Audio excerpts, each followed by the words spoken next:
Olá pessoas, esse é outro vídeo meu aqui na internet. Bom, no vídeo de hoje então eu vou falar basicamente de duas filosofias que são muito importantes para que a gente entenda esse segundo momento da produção romanesca do Machado de Assis, que são justamente o pessimismo, lá dos Schopenhauer, e o humanitismo do personagem Quincas Borba. Então eu gostaria de colocar essas duas filosofias aqui agora nesse vídeo para que vocês entenda um pouquinho delas. Primeira coisa que você deve saber: não sou formado em filosofia, portanto eu vou falar algumas coisas que podem não ser tão corretas assim.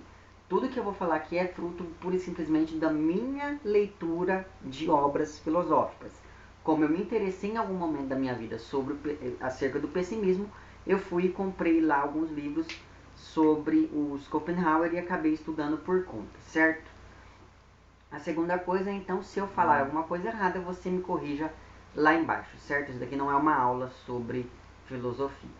Enfim, o Schopenhauer, então, para começar lá com o pessimismo, em 1818, se não me engano, ele começa a lançar uma série com 4 livros chamada O Mundo como Vontade e Representação.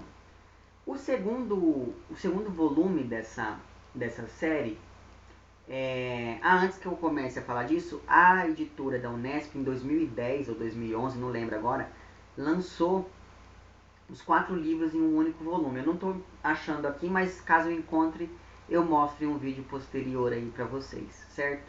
Enfim, o segundo livro, então, dessa coleção, em um determinado momento lá, o Schopenhauer vai dizer basicamente o que? Vai dizer que o ser humano é destinado ao sofrimento e à dor. Está no destino do ser humano sofrer. Ao mesmo tempo em que é da natureza do homem evitar o sofrimento. Ao mesmo tempo que é destino do homem sofrer, está na sua natureza evitar o sofrimento ou interrompê-lo, mesmo que seja de forma momentânea. Pois bem, aqueles momentos em que o homem consegue interromper basicamente ali, mesmo que de maneira rápida, o sofrimento que é viver, são os chamados momentos de felicidade, ou como diz lá o Schopenhauer, os momentos de prazer. Então o prazer ou a felicidade é a interrupção momentânea da dor de estar vivendo, segundo a filosofia pessimista. Perceba que há uma interrupção momentânea, porque está no destino do homem sofrer durante toda a vida.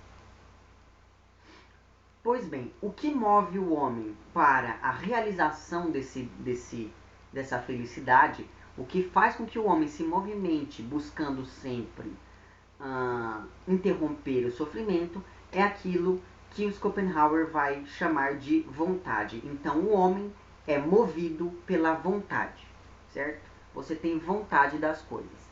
E justamente porque é da natureza do homem buscar evitar o sofrimento, a gente tem que entender que a vontade não é controlada pela razão. Você não raciocina sobre as coisas com as quais você tem vontade. Você simplesmente tem vontade de fazer coisas, de possuir coisas, e muitas vezes se te perguntam, você não sabe explicar bem o porquê que você sente vontade daquilo. Pois bem, ou você não sabe explicar por que determinadas coisas te fazem bem, ou te fazem feliz, ou te dão prazer, enfim. Então, a gente sabe até o momento que o homem é destinado a sofrer, mas está na natureza do homem evitar o sofrimento.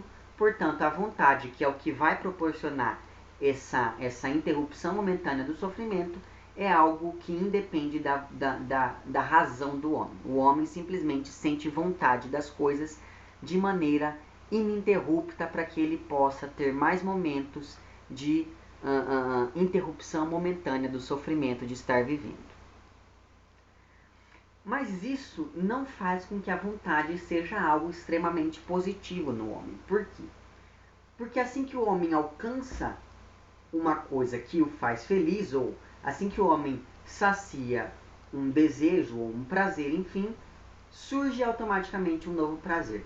Ou seja, aquela velha máxima: você só deseja aquilo que não tem e não deseja aquilo que você tem, né? Ou como é que é certo de se dizer isso mesmo?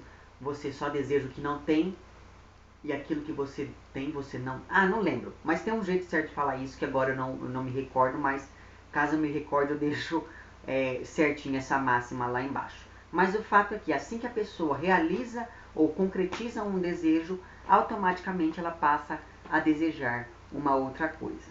Por exemplo, você estuda a vida inteira para que você possa, ou melhor, você estuda a infância inteira para que você possa se formar.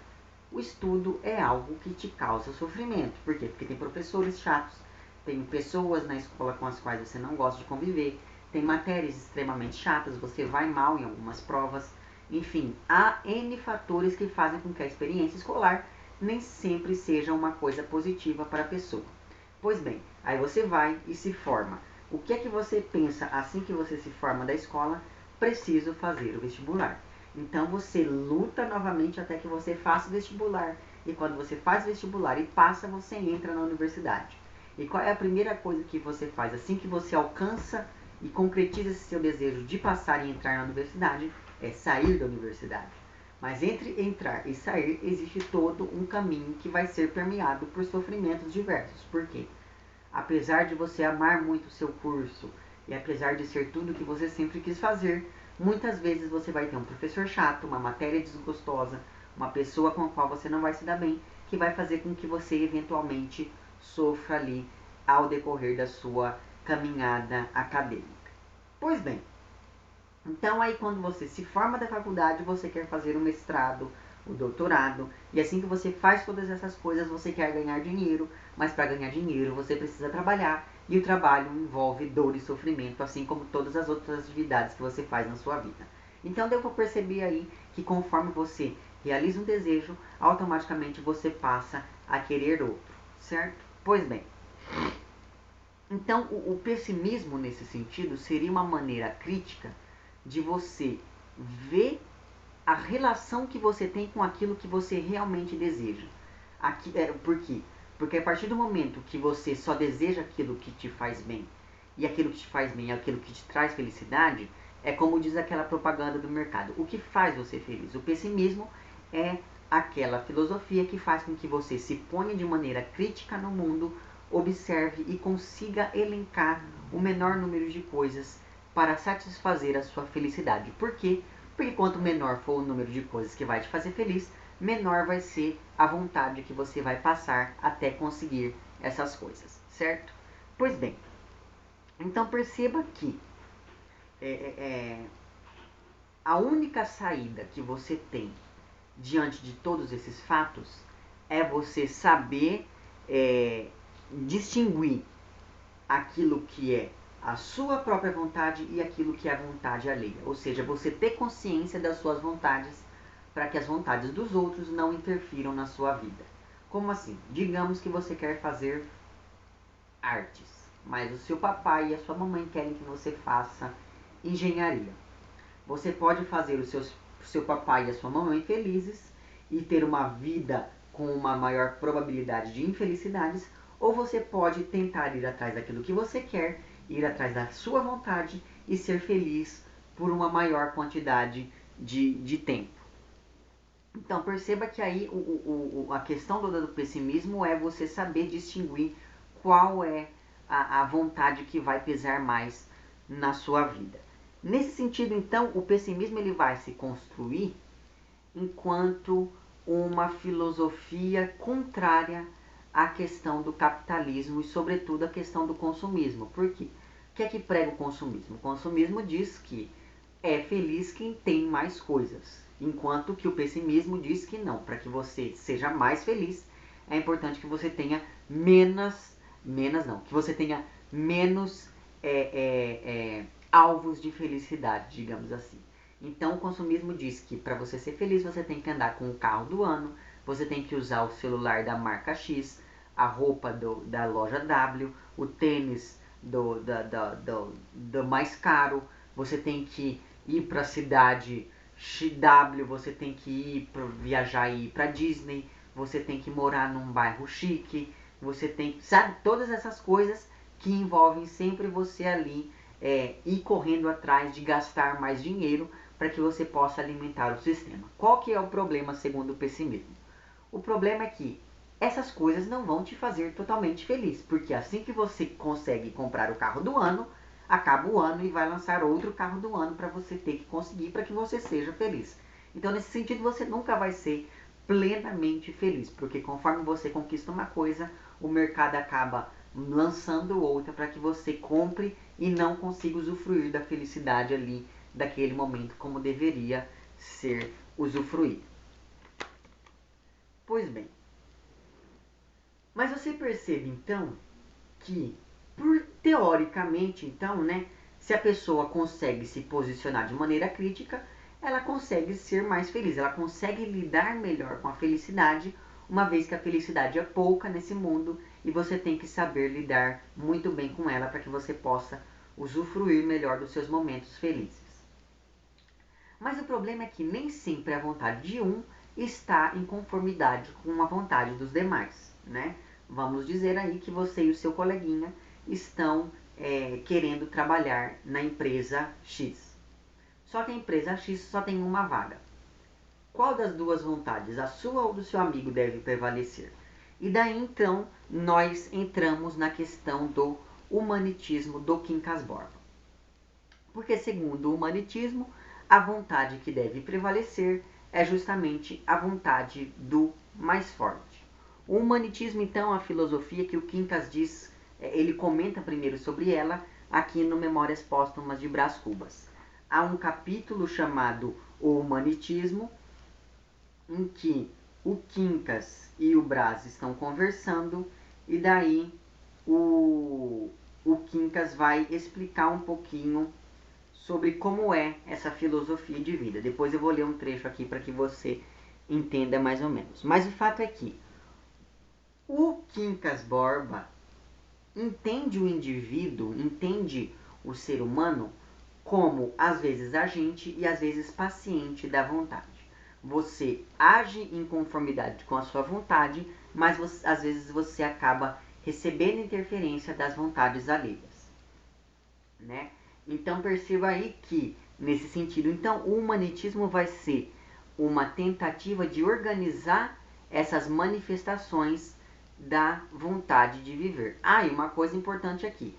Segundo lá os Schopenhauer, e o humanitismo vai retomar bastante isso, a maior e a principal vontade do ser humano é a vontade de continuar vivendo, obviamente, porque quanto mais você vive, maiores serão as probabilidades de você ser feliz por mais tempo. Pois bem, mas se às vezes as vontades entram em conflito e você deve escolher, teoricamente, a sua vontade sobre a vontade do outro, há uma coisa aí, que é o que? A saciação da sua vontade, o momento em que você deixa de pensar na vontade do seu amigo para que você ocupe aquela vaga na empresa X, você está agindo ali segundo o egoísmo.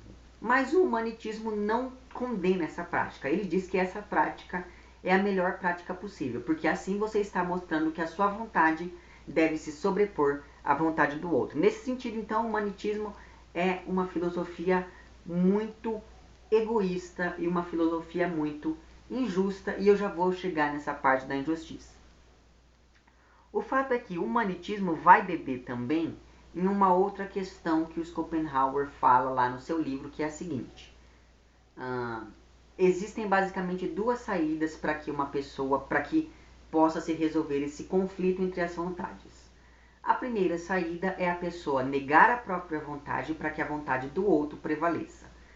Esse movimento de negação da própria vontade é aquilo que o Schopenhauer vai chamar de santidade. A pessoa santa é aquela pessoa que nega a própria vontade e, por tabela, nega a própria natureza, uma vez que é da natureza do homem sentir vontade pelas coisas.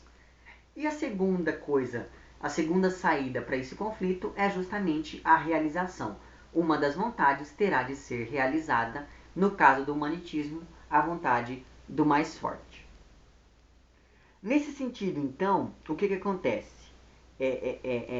O humanitismo vai ser esse sistema que vai tentar extinguir a dor e o sofrimento de ir vivendo, uma vez que, ora, se a minha vontade acaba se concretizando, eu deixo momentaneamente de sofrer. Então a minha vontade tem que ser continuamente sendo concretizada ad infinitum até o dia da minha morte, para que eu não sofra tanto quanto os outros. Então perceba que, segundo essa filosofia, então, os fins justificam os meios. Então, digamos, se você quer ganhar dinheiro, não importa o que você faça para ganhar dinheiro, o importante é que você consiga realizar essa sua vontade. Não importa se você vai trabalhar, ou se você vai ser desonesto, ou se você vai roubar, ou se você vai enganar o seu coleguinha para que você possa pegar o dinheiro dele. O que importa é que você, de algum modo, deve concretizar a sua vontade para que ela seja uma vontade superior aos demais, de modo que você consiga sempre ter a sua vontade realizada. Para que isso aconteça, então, é preciso que haja sempre o quê? Uma realização pessoal e não uma realização da coletividade da sociedade. Então, mais importante do que todos ganhem é que um ganhe, porque esse um vai merecer ganhar a partir do momento em que ele consegue chegar onde ele quer, né? Então perceba que, nesse sentido, essa filosofia é uma filosofia muito atual, porque isso é aquele negócio da meritocracia, sabe assim? Eu estou aqui porque eu mereci estar, sem levar em conta toda uma série de outros fatores ali. Pois bem, para que o egoísmo, então, desse sujeito que consegue estar ali no topo dos demais, né, acima dos demais, para que a sua vontade seja realizada, faz com que ele seja o quê? Então, esse egoísmo nada mais é, segundo o humanitismo, do que a manifestação da vontade de viver. Porque a vontade de viver desse um que chegou ao topo é mais forte do que a vontade de viver daqueles que não chegaram. Pois bem, então, para que quando o Quincas Borba vai explicar isso para o Brás Cubas, ele vai dar lá alguns exemplos. O primeiro exemplo que ele vai dar, na verdade ele vai dar um exemplo nesse livro. O exemplo que ele dá é o seguinte: eles estão ali conversando sobre o humanitismo e no momento em que eles estão conversando, o Quincas está ali comendo um frango. E daí ele diz o seguinte: olha, a guerra, que parece uma calamidade, é uma operação conveniente, como se disséssemos o estalar dos dedos de humanitas. Humanitas aqui é como ele vai chamar a vontade. Se Schopenhauer diz que a vontade é aquilo que move o homem, o Quincas vai dizer que o que move o homem é isso que ele chama de humanitas. Pois bem, a fome é uma prova a que humanitas submete a própria víscera. Mas eu não quero outro documento da sublimidade do meu sistema, senão esse mesmo frango. Daí ele pega e aponta para o frango e diz o seguinte: o frango nutriu-se de milho que foi plantado por um africano, suponhamos importado de Angola. Nasceu esse africano, cresceu, foi vendido, um navio o trouxe. Um navio construído da madeira cortada no mato por 10 ou 12 homens. Um navio levado por velas que 8 ou 10 homens teceram, sem contar a cordoalha e outras partes do aparelho náutico. Assim, este frango que eu almocei agora mesmo é o resultado de uma multidão de esforços e lutas executados com o único fim de dar mate ao meu apetite. Então perceba que o Quincas ele se coloca enquanto sujeito numa posição tão superior à dos demais, ele olha para a sociedade numa posição tão privilegiada, que ele acaba acreditando que tudo que acontece ao seu redor acontece pura e simplesmente para que a sua vontade seja saciada. Não importa o que ocorreu com aqueles 10 homens que fizeram lá as velas da caravela, não importa o que aconteceu com aquele escravo que cuidou do frango, não importa nada. O que importa é que o frango acabou chegando no estômago dele e ele foi saciado. Pois bem, então perceba que essa filosofia, além de egoísta, como eu havia dito para vocês, é uma filosofia muito injusta, porque quem pode se dar a liberdade de olhar a sociedade de cima? Quem está num status superior, social superior.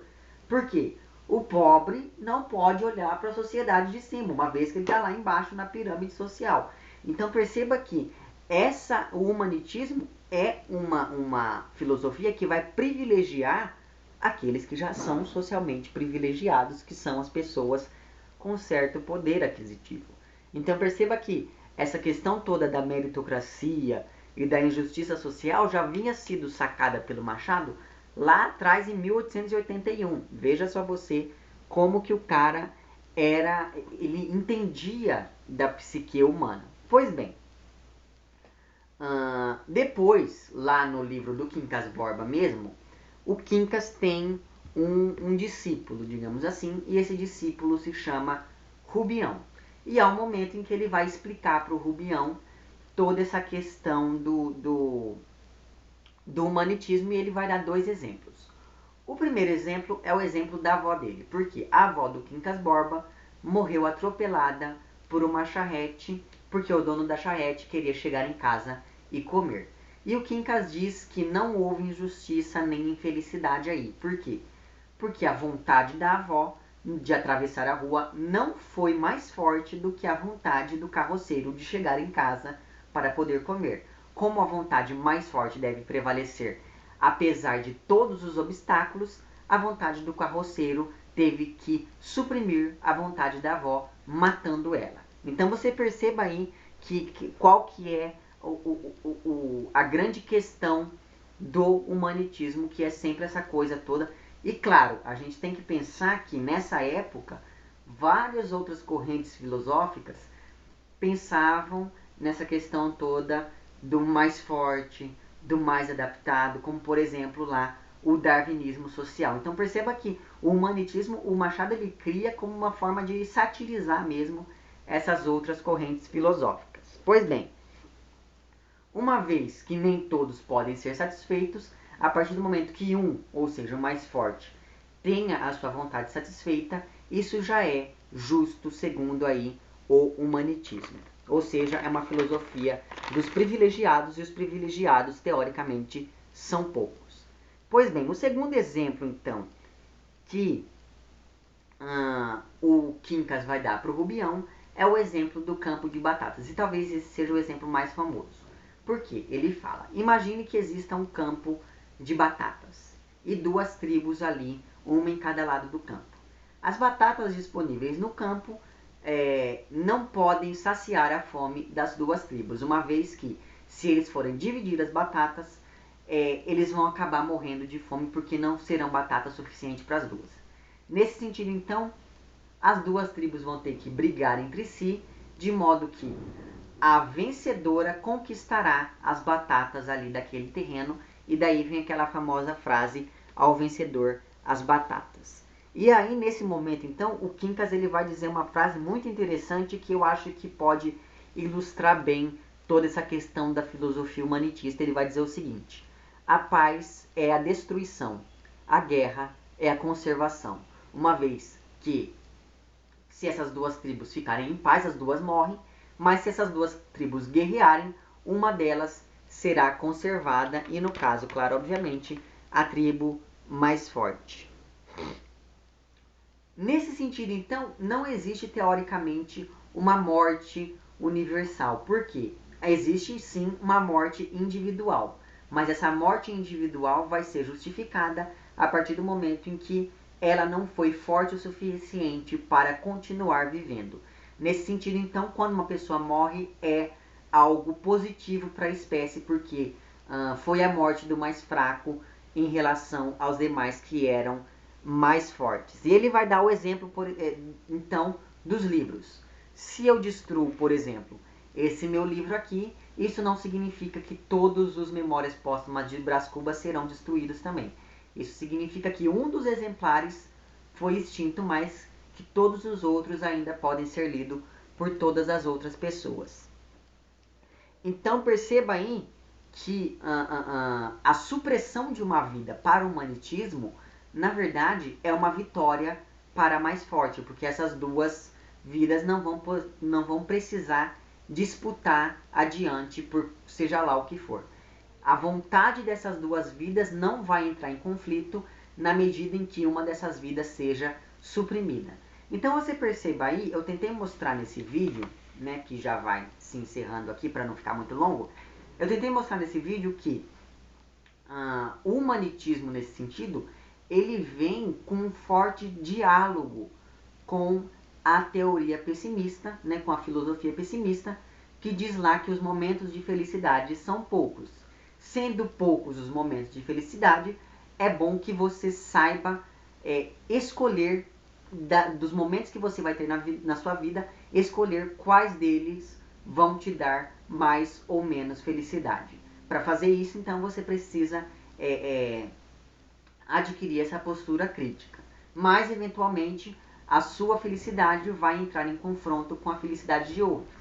Segundo lá o humanitismo, então, deve vencer a felicidade que for mais forte. Prevalece sempre aquele que melhor consegue se adaptar ao meio social.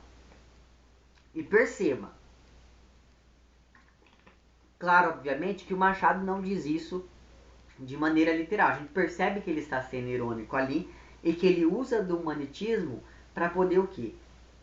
Para poder ali justificar todas as ações dos seus personagens nos próximos livros. Porque a gente percebe que o quê? Que nos livros, sobretudo nos livros da maturidade do Machado, a gente, que é identificada lá como a fase realista da obra dele, a gente percebe que nesses livros a gente sempre tem o quê? Um conflito entre vontades. Seja lá no Memorial, no Memórias Póstumas, seja lá no Quincas Borba, como eu vou falar mais adiante, seja no Dom Casmurro, no embate lá entre as personagens, seja no Esaú e Jacó, que é a briga entre os dois irmãos, enfim. Em todos esses grandes romances do Machado, a gente acaba percebendo que há sempre o quê? Há sempre um conflito entre as vontades. Por quê? Porque uma vontade deve se sobrepor às demais, uma vez que, ao contrário do que acontecia lá nos livros da fase romântica, digamos, do Machado, em que a visão da sociedade era sempre de uma pessoa pobre querendo se encaixar numa família rica, aqui acontece exatamente o contrário. É a visão de uma pessoa rica olhando a sociedade lá embaixo. E eu acredito eu que justamente esse deslocamento da posição social dos personagens e do narrador dos livros machadianos é que fez isso que os críticos chamam de viravolta machadiana, que é justamente essa capacidade do Machado de conseguir inovar tanto ali na estrutura e no enredo dos seus livros. Enfim, eu espero que tenha ficado claro esse vídeo. Eu tentei o máximo que eu pude fazer ele de uma maneira clara, mas assim, caso não tenha ficado, diga lá embaixo que eu tento explicar de uma maneira melhor, enfim, né? Se eu conseguir, claro, porque como eu disse para vocês, eu não sou especialista nesse assunto. Eu simplesmente fui lendo e percebi que tinha alguma coisa a ver com pessimismo, e daí eu fui reler alguns trechos do meu livro para poder discutir aqui esses conceitos todos com vocês. Então, quando dizem para vocês aí que o Machado de Assis é pessimista, eu acho que agora já dá para você entender mais ou menos o porquê. Porque ele vai ali se aproveitar dessa questão toda do embate entre as vontades nos seus livros, sobretudo os livros da maturidade. Enfim, se você gostou desse vídeo, não esqueça de curtir e de compartilhar. Caso não tenha gostado, não esqueça de dizer lá embaixo que não gostou. Se você está inscrito no meu canal, muito obrigado pela sua inscrição. E caso não esteja inscrito, se inscreva também lá embaixo. É isso então, um abraço para vocês todos, até o próximo vídeo. Tchau!